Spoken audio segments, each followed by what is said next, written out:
is a Cosmic Octave original podcast. Me and Jake running down the street with a handful of comic books, kicking ass and banging chicks and drinking booze No, not and me. smoking Not weed. me. I'm married. Yeah, well, I'm married. Jake. Can't do that. Yeah. Off panel, off topic with Jake and Tyler. What up?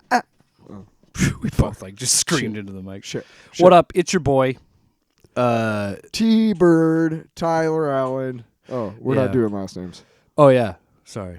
Yeah, it's Jake. That's Tyler. You heard him. What's up? It's episode 254. It's a quickie. A nooner, if you will. This is we've only got 15 minutes before everybody comes back home. We got to knock this one out. So, yeah, it's a quickie. So, well, okay, so I'm going to Denmark, so it's really all my fault. yes, he's leaving the States. It's like my, the coward that he is. It's my fault because I'm leaving, and I was not gonna. I just every time I looked, I was like, I'm just not gonna find time. And I really, what I'm gonna try and do is go to sleep when I get home, like around 6 p.m. and try and wake up around 1 or 2 a.m. and try and get myself into Denmark time already before I even get there. Yeah, that's my goal. Also, did you notice? And I was like, I don't want to be here till 9 o'clock at night because I'll be like, shit. I can't remember what poll it was, because that's like I saw a poll and 3 in the it made me morning. laugh because I'm like, I know someone that's literally going there. But Denmark has the worst opinion of America. Like, there was the chart was like their opinion of America. Well, And he tried to invade Greenland, which is totally understandable. That's what I'm saying. I get it, but I Sovereign just think nation, it's bro. funny where you're going to the one country that hates us the most right now. Well, hates one person the most. That's why I'm a little bit worried about trying to come back. I'm worried about getting back into the States. My brother told me, he's like, if you can't get back in and you're kind of a limbo, and I know people in Canada, so if I have to go to Canada, I will. But I just, first thing I'm going to do is... you'll be fine. When I fly, they recommend... Like I should be telling this on a fucking podcast that's going out to all the AI fucking flock cameras all fucking over the place. But when I fly, they recommend not that you delete your social media, but because that's suspicious, but that you log out of it. So I can have TikTok and Instagram and whatever on my phone, I would have to every time if you open it, I'd have to log in, and they can't make you do that. They can't make you log into your socials. So I'm gonna leave. I'm gonna log out before I get on the plane. Log back in once I get there. Do social media or whatever, and then log back out.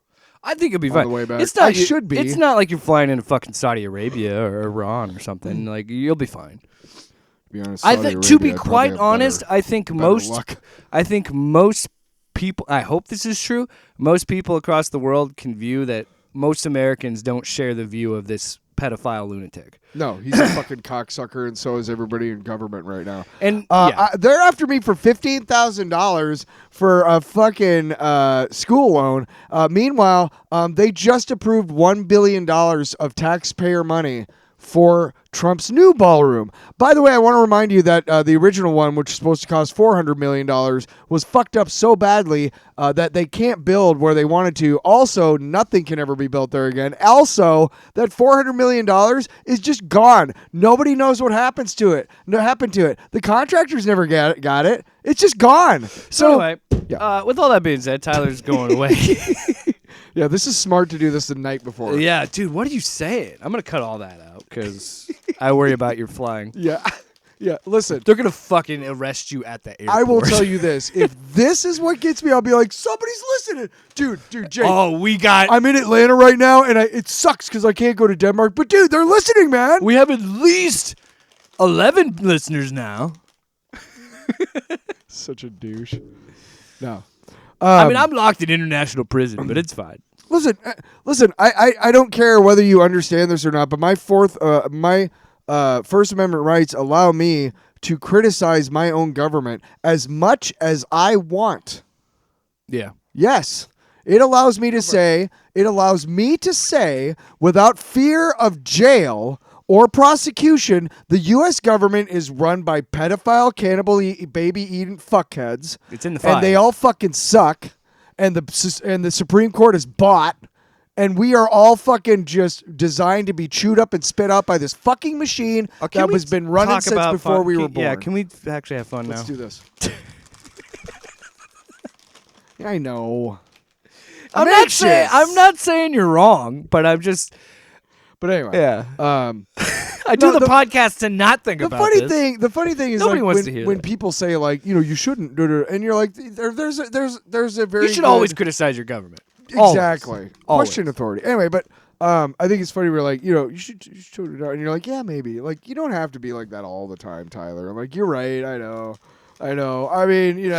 I mean, they had the Met Gala on the other night with all these fucking rich people and shit. I don't think you understand how At Tyler, the same time, there's kids Tyler, in Gaza crying because they can't we get water. We've talked about Gaza. Shut up. Do you want to get on the fucking plane? That's what I'm trying to tell you. You're going to get arrested at the airport. No, you don't. You won't. no. I'm just trying to say, like, Maybe if I was connecting through Miami. Hey, if you want to get darker, I could, because I have a kid. I don't want to get dark. I have a kid in this world, so now I have to know. think of how the irreparable damage that this orange lunatic is causing for him. Not me. My life's fucked. You know what's really fun? Is that I get to see you one more time before I go. Before you're killed in Denmark. Before I just Sniped. shoot my fucking plane out. Hey, Jake, you ever see a red dot?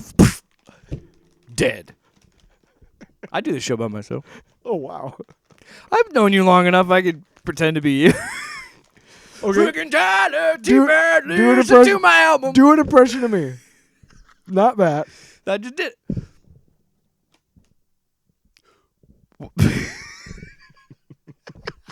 It's not like it's Didn't expect to Jesse get or called on Arnold. this. Yeah. Like I could just pull You're it out of not my really head. like,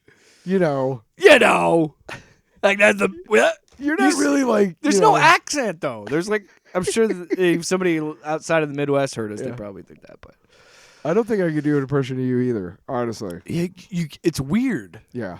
It's weird. I Like, can get your mannerisms and shit like you could with me. Yeah, but it's still not the same. I know you too well. Luke and I sound so similar. I could do that with Luke, but you and I's voices are so different. That's why we do a podcast together. That's why we do it. But so, where's I don't have Sounder? any shit for you. Oh, You're running off to Denmark. Oh, I'm running going off to be to Denmark, Danish. and you're going to be an asshole. I'm a Danish national now. Okay, so real quick question: are you going to get a Danish when you're there? I actually Is have that a fun common joke. for that? I have a fun joke for you. That I thought it would be funny. What I was asking myself, what could I say when I get off the plane in Denmark to immediately get expelled from the country? Could I have a Danish? And I think this would be it. Hey, we learned in school that as soon as you get off the plane in Denmark, you get a complimentary Danish. Is that true? Get back on the plane. I would say I respect it. It's I'm ballsy. I don't take no shit from anyone. Wow. that's what impressive. you'd say, and then they'd say Misery, misery, misery. That's what you've chosen. Okay, so that is your back, and they break your back. you have the farmer one on there? Oh, here's a couple of acres. No, I don't have that one, but I have that one. Could I speak to the drug dealer of the house, please? That's okay. What's So, it like? what do we got? What's it like to live in the Midwest? Can you be cold, Batman? You know what I really like? All right, we gotta pause it for a second. Yeah. So of course we're up against it on time. So this episode's gonna be like 20 Yeah, minutes. I thought we were joking, but we're not. So Daredevil season wanna talk finale. about it? What? Daredevil. Yeah. You think I don't think we could do it in 10 minutes, but all right. So I want to say, leading up to this episode, first of all, can we just applaud this season? What a huge upgrade from season 1 to season 2. Absolutely. I fucking hated season 1. It had some really. The frustrating thing is because it had really good moments, but it was clearly just too disjointed. It was too. Jesus, it was too disjointed. So, it wasn't as good. But a huge upgrade to season 2. And I think just fantastic acting all around. Well, I thought there were a lot of moments where, like, okay, in real life, those cops are actually opening up on those people they're already before shot, yeah. before they get a chance to talk. Sorry, but Well, what I wanted to say was, like, when you and I were talking about before we started recording, it was like for me, I saw somebody write this, and I kind of agree with it in a way. D'Onofrio and Cox, the chemistry with those two is so. Like I said it last when they fought in episode 6. It's like I want to see these guys fight each other forever. But at the same time, I am grateful we're moving on. I told you off the air, the entire that end scene between them, the two of them, that entire scene, I was just because it's Daredevil, so like, you gotta expect what's gonna gonna fuck up, and I'm sitting there, I'm literally thinking like Kingpin's gonna kill Daredevil at some point here, like it's gonna be unexpected. Somebody in the writers' room would like, dude, guys, excuse me. And I know there's season 3, already logged in or whatever, but still, I was just like, I just couldn't stop thinking. And then finally, when he stands up, I'm like, and then I was like, Matt, get away from him. Like, what? I don't care how lithe and athletic you are. If he's got you in his grip, you're fucked. Well, man. for me, what's so impressive It's not like loud in the good. about this episode, Yeah, is how can you? Because we've seen these two fight, and I said it, just a few minutes ago, or a few seconds ago, whatever. That I was like, I want to see these guys fight forever. And what I was really happy with this episode was like, yes, I love the moments where like they like in season 1 when they had their sit down together and all this other stuff. But the fight a couple episodes ago, the court scene, I think topped the fight scene in episode 6 because it was so fucking riveting. well, the part where they're talking to each other through the chambers. I could say the same about you. And he's like, yeah. When he's like, I know you can hear me. So, fun fact: the main judge, the one who finally, gets The leader of the her head kangaroo out of her court. ass. Yeah. She's actually she's one of the one of the ADAs in The Wire. Yeah. She was in all 5 seasons, so I'm a big fan of that actress. She's really good. But yeah, I mean, The reveal of him opening up that he's Daredevil. I thought I thought that's what he was kind of going for. Is like, okay, wait a second, now let's do this. He said there's only one other say witness. that I'm a hero, and yeah, like we're gonna wrap it all around. The only other witness was Daredevil. You've admitted that. You've admitted that you called me a hero the night that I saved your life from that bullet. I'm a hero. Daredevil's the only witness. Daredevil. It's too bad he can't be here in the courtroom. But wait. The guy who saved you, who you called a hero, is Daredevil. So that blah, blah, blah, something, something, something, and now we're done with the court. And, if only that happened in real life. Yeah. Unfortunately, well, the fact that he actually had the evidence, but like that Supreme Court is that bought, so whole whatever. that whole exchange with those two, when he's like, "You're a fool," and Fish was just like, you could tell these two were at their end of their rope of like, because he said 2 episodes ago, like, Fisk, this has to end, and then he counters back. He's like, "Well, you won't fucking kill me, and I can't seem to kill you. I try all the time to kill you, and I just can't." Which is so amazing because how Matt wins isn't by pummeling him like he's done in other seasons. How he beats him is by showing to the whole city revolts against him, and he pretty much just says, "Give up. It's over. I told you this is what happens." Because he's like, "I'm not going to kill you. And I'll go to jail. I don't give a shit. I'm going to love you. It's over. I'm going to love you. It's very romantic in a way. I'm going to love you." But it's definitely it's the Joker Batman. It's like, I can't kill you, but I can't fucking stand you kind of situation. And this is tiresome. Yeah, and I think the writers understand where fans are probably at. They're like, okay, let's take a break. Let's try and let's take a whole new different direction. Let's put Matt in jail. That's in the comics. That's a fun storyline. Who knows if he interact? I wish some brave hero would have stood up in that writer's room and said, Heather Glenn has got to be Typhoid Mary, and there is no compromising But that this. scene was still great. Her putting the mask on and then her reflection being her. Like, oh, come on, dude. That was good. That was good shit. I will give tons of credit to the actress. I can't. But I will not. Look. Can I say something? Been around for what, 5 years? Can I say something? Fuck off. I am willing not to you. accept that Daredevil is possibly not in the Spider-Man movie, but given what we've seen in the trailer, given how this ends, I feel like Spidey might be busting Daredevil out of the jail to fight the Hand. What did you feel? How did you feel about Luke Cage showing up? Loved it. I knew he was going to be... I thought that, okay, he wouldn't actually show up until season 3 because I know he's in season 3. But I was like, oh, cool. Like, they even teased him here and set it up. I'd be remiss if I didn't applaud them for, like, giving us a hallway scene with Kingpin. They're like, let's do our... I got to give him credit, man. Every single time there's a hallway, I get giddy because these guys, like...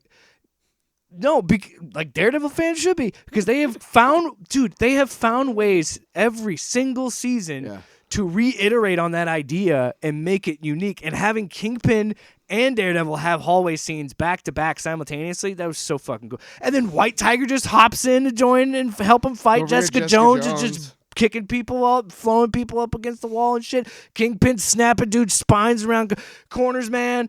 When he opens the door and goes, boo, and punches that guy in the face, I'm like, I fucking hate this guy, but it's so cool. Hey, let's give a big shout out to Hawkberg finally getting his due when he like just gets punched in the throat. Yeah. Don't ever touch me again. So do you think Buck dies? It has to be, right? He got shot in the gut and there's no medical attention. Like he's got to be dead. Or they're going to turn him into some other character for season 2. They don't resolve that thread. And I want to wrap it all up. How this ends. Fisk is extradited, so he's off. He's somewhere. He can't come back to the U.S. All his assets are frozen. He's got nothing. He's off on a beach somewhere. Matt gets locked up. People online are complaining because they're like, how could Kingpin kill all these people and get away with it? I'm like, have you watched the news? Rich people don't get punished in this country. One. 2, it's fiction. Shut the fuck up. Yep. 3, read a fucking comic book. Yeah. 4, if he wanted to and he has the money to pay the lawyers to get enough lawyers to say this bullshit, if he wanted to, he could probably get off on self-defense on every one of them. Yep, because they stormed a federal building and they attacked a federal official. He was in fear for his life. That's another great point. And the whole but that's the thing. You're missing the point of the character. Daredevil's fight against injustice is endless. He gets locked up because the system is broken, because Fisk can do all the things that he did and get and be extradited on a beach somewhere, while Matt, while he was against the law and wrong, was doing it for righteous reasons, he still ends up in jail because he doesn't have the money Fisk has. And that's the fucking point. That's always been the point of him being the devil of Hell's Kitchen. He fights injustice at night because he can't always get it done in the courtroom. Yeah. Fucking read a comic book. Come on, man. God, it just frustrates me. And if you think, or you can't accept that ending because you think it's too far-fetched, you could kill all those people and get away, fine. Sure. But I also want to remind you, we're in the same fucking universe with Iron Man and Thor and Spider-Man. Who cares about realism? It's comic books. You know what I mean? Suspend your disbelief if you dare. This devil. It's literally a blind lawyer fighting this giant man. Yeah. Hello.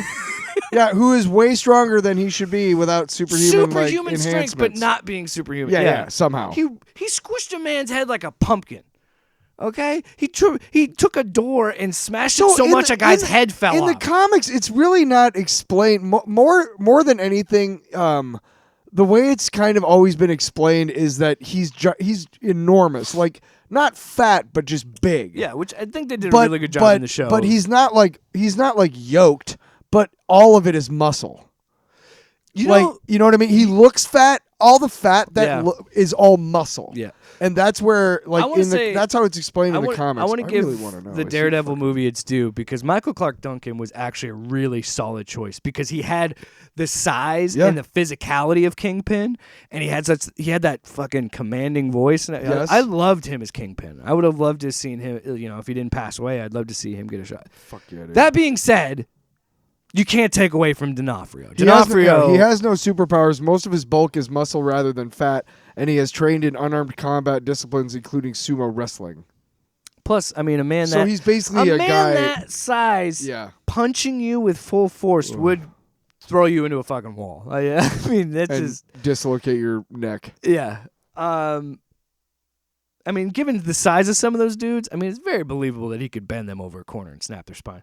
But I kind of like seeing Kingpin completely unhinged, and we finally get to see this villain. I'm wondering what they're gonna do with him. D'Onofrio has been saying for the longest time it's a rights issue, but he's been like, I want Spider-Man. And I think that Charlie Cox wants to move on. He had to address a couple things. We got 2 extra minutes. He had to say that he's like, I've been told that my focus with Daredevil is Born Again. Yeah. That's it. Yeah. Of course, because that's what he's told to tell the media. Yeah.